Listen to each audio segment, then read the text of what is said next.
അതോടൊപ്പം തന്നെ ഇസ്ലാമിക രാജ്യങ്ങളെ പരസ്പരം തമ്മിൽ തല്ലിക്കാനും അമേരിക്കയ്ക്ക് കഴിഞ്ഞില്ലേ? പരസ്പരം പൊതുവെ ഒരു സിയ സുന്നി ഡിവൈഡ് ഉണ്ടായിരുന്നു. ഇപ്പോ അത് മൂർച്ഛിക്കാൻ കൂടി അമേരിക്കയെ കൊണ്ട് സാധിച്ചില്ലേ? ഇതൊന്നും ഇപ്പൊ തുടങ്ങിയതല്ലല്ലോ. ഇപ്പൊ ഇറാഖിനെ കൊണ്ടല്ലേ അമേരിക്ക ഏറ്റവും ആദ്യം ഇറാനെ ആക്രമിപ്പിച്ച്.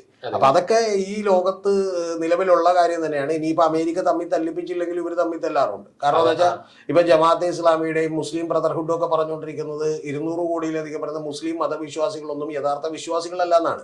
അത് മറ്റൊരു ടോപ്പിക്കാണ്. അത്തരത്തിലുള്ള വിശ്വാസികളെ എന്ത് ചെയ്യണം, തീർക്കണം എന്നുള്ളതാണ് അവരുടെയൊക്കെ മുസ്ലിം ബ്രദർഹുഡിനെയൊക്കെ ഐഡിയോളജി. തീവ്ര നിലപാടുകളുള്ള ISIS-ന്റെ ഐഡിയോളജികൾ അതാണ്. അതവിടെ നിൽക്കട്ടെ. ഞാൻ പറഞ്ഞു വന്നത് അമേരിക്കയെ സംബന്ധിച്ചിടത്തോളമുള്ള ഏറ്റവും വലിയ പ്രശ്നം എന്താ, ഇപ്പൊ നാറ്റോ സഖ്യങ്ങളോട് അവർ യുദ്ധത്തിൽ പങ്കെടുക്കാൻ പറഞ്ഞു. നാറ്റോ സഖ്യത്തിനോട് ഈ ഹോർമുസ് കടലെടുക്ക് പിടിച്ചെടുക്കാമെന്ന് പറഞ്ഞു. അവരാരും പറഞ്ഞു ഞങ്ങൾക്ക് ഇതുവഴി സൗകര്യമില്ല എന്നുള്ളതാണ് പറഞ്ഞത്. കൂടാതെ ലോകം മുഴുവൻ തന്നെ ഇതിന്റെ പ്രത്യാഘാതം അനുഭവിച്ചുകൊണ്ടിരിക്കുകയാണ്. ഇറാന്റെ സ്ട്രാറ്റജി എന്തായിരുന്നു?